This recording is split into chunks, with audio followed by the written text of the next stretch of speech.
యూపీలో నరసరావుపేట ప్రయాణికుల బస్సుకు తప్పిన ప్రమాదం. ఇక ఇదే అంశానికి సంబంధించి మరింత సమాచారం మా ప్రతినిధి వీరాంజనేయులను అడిగి తెలుసుకుందాం. వీరాంజనేయులు, ప్రమాదం ఎలా జరిగింది? అశ్విని, పల్నాడు జిల్లా నరసరావుపేట అదేవిధంగా చిలుకూరుపేటకు చెందిన కొంతమంది ఉపాధ్యాయులు అదేవిధంగా ఉద్యోగులు మొత్తం ఒక 50 మంది దాకా అయోధ్యకు బయలుదేరారు. వీళ్ళంతా కూడా 20వ తారీఖున నరసరావుపేట నుంచి హైదరాబాద్ వెళ్లి హైదరాబాద్ నుంచి కూడా విమానంలో లక్నో చేరుకున్నారు. అయితే నిన్న లక్నో చేరుకున్న వీళ్ళంతా కూడా అక్కడ స్థానికంగా ఉన్న పర్యాటక ప్రాంతాలను వీటన్నిటి కూడా వీక్షించిన అనంతరం ఈ రోజు ఉదయం అక్కడ ఉన్నటువంటి నైమిషారణ్యం ప్రాంతానికి బయలుదేరారు. అయితే నైమిషారణ్యం ప్రాంతానికి బయలుదేరి వీటి అక్కడి నుంచి అయోధ్యకు బయలుదేరారు. అయోధ్యకు బయలుదేరిన కొద్దిసేపటికే ఆ నైమిషారణ్యం దాటిన వెంటనే వీరు పర్యటిస్తున్నటువంటి టూరిస్ట్ బస్సు అనేది అయితే ప్రమాదానికి గురైంది. ఈ ప్రమాదంలో ఆ డ్రైవరు అదేవిధంగా పర్యాటక బస్సులో ఉన్నటువంటి గైడ్ కూడా చనిపోవడం జరిగింది. అయితే ఈ బస్సులో ప్రయాణిస్తున్నటువంటి పల్నాడు జిల్లా నరసరావుపేట అదేవిధంగా పక్కన చిలుకూరుపేట ప్రాంతానికి ఉపాధ్యాయులు కావచ్చు, ఎవరైతే ఉన్నారో పర్యాటకులు మన స్థానికంగా ఉన్న వాళ్ళు వీరంతా కూడా చిన్న చిన్న గాయాలయ్యాయి. ఎవరికి కూడా అంటే తీవ్ర గాయాలు కానీ భయపడాల్సిన పరిస్థితి లేదు. అందరూ క్షేమంగా ఉన్నారు. అదే విషయాన్ని అక్కడ ఉన్నటువంటి కొంతమంది స్థానికులు వాళ్ళ సందేశం ఇవ్వటం కూడా జరిగింది. అయితే ఒక్కసారిగా ఈ పర్యాటక బస్సు ఏదైతే ఉందో ఆ బస్సు ఈ రోజు ఉదయం ప్రమాదానికి గురైన తెలిసిన వెంటనే పల్నాడు ప్రాంత వాసులు అయితే ఒక ఆందోళన వ్యక్తమైంది. ఎవరు ఎలా ఉన్నారు, అందరూ కూడా దాదాపుగా ఉద్యోగులు అదేవిధంగా ఉపాధ్యాయులు అవడంతో వీళ్ళంతా కూడా క్షేమంగా ఉన్నారా లేదా అని వెంటనే ఒక ఆందోళన వ్యక్తం చేస్తూ అధికారులను సంప్రదించారు. అయితే అక్కడే ఉన్నటువంటి స్థానికులు వెంటనే వీళ్ళకి ఫోన్ లో సమాచారం ఇస్తూ అందరూ కూడా క్షేమంగానే ఉన్నారు, ఎవరికేమీ పెద్ద ప్రమాదం ఏం జరగలేదు, అందరికీ చిన్న చిన్న గాయాలు అవడంతో అందరం కూడా క్షేమంగానే ఉన్నామని, తామంతా కూడా తిరిగి క్షేమంగా ఇంటికి వస్తామని చెప్పడంతో ఇక్కడ ఉన్న వాళ్ళంతా కూడా ఊపిరి పీల్చుకున్నారు. అదేవిధంగా అధికారులు కూడా అక్కడ ఉన్నటువంటి పరిస్థితులపై అదేవిధంగా మనకు ఇక్కడ ఉన్నటువంటి వారికి కావాల్సిన ఆరోగ్యము అదేవిధంగా చికిత్స సంబంధించిన వివరాలకైతే అక్కడ యూపీ అధికారులతో కూడా సంప్రదింపు జరుపుతున్నట్టుగా కూడా సమాచారం ఉంది. ధన్యవాదాలు వీరాంజనేయులు.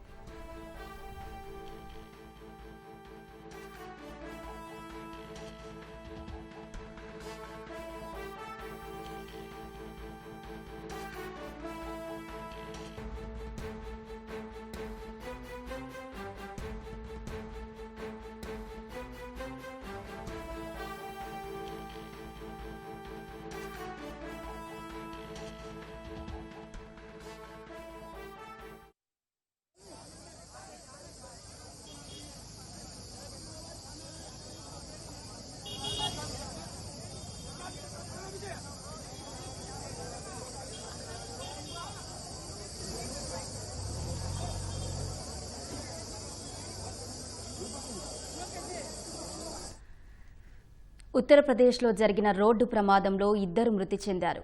ఈ ప్రమాదంలో డ్రైవర్, పర్యాటక గైడ్ మృతి చెందారు. మిగిలిన వారికి స్వల్ప గాయాలయ్యాయి. నైమిసారణ్యం నుంచి అయోధ్యకు వెళ్తుండగా ఈ ప్రమాదం జరిగింది. ప్రమాద సమయంలో బస్సులో నరసరావుపేట, చిలకలూరిపేటకు చెందిన 50 మంది ప్రయాణికులున్నారు.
ఉత్తరప్రదేశ్లో ఏపీకి చెందిన యాత్రికుల బస్సు ప్రమాదానికి గురైంది.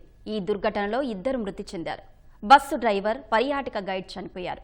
ప్రమాద సమయంలో బస్సులో నరసరావుపేట, చిలకలూరిపేటకు చెందిన 50 మంది ప్రయాణికులున్నారు. మిగిలిన వారికి స్వల్ప గాయాలయ్యాయి. నైమిసారణ్యం నుంచి అయోధ్యకు వెళ్తుండగా ఈ ప్రమాదం జరిగింది.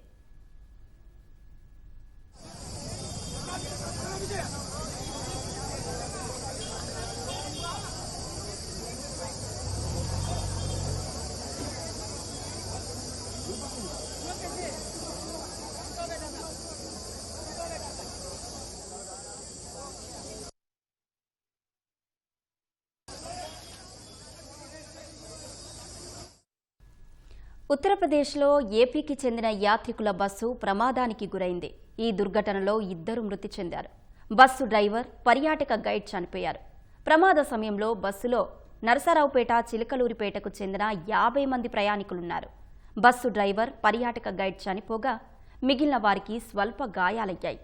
నైమిసారణ్యం నుంచి అయోధ్యకు వెళ్తుండగా ఈ ప్రమాదం జరిగింది.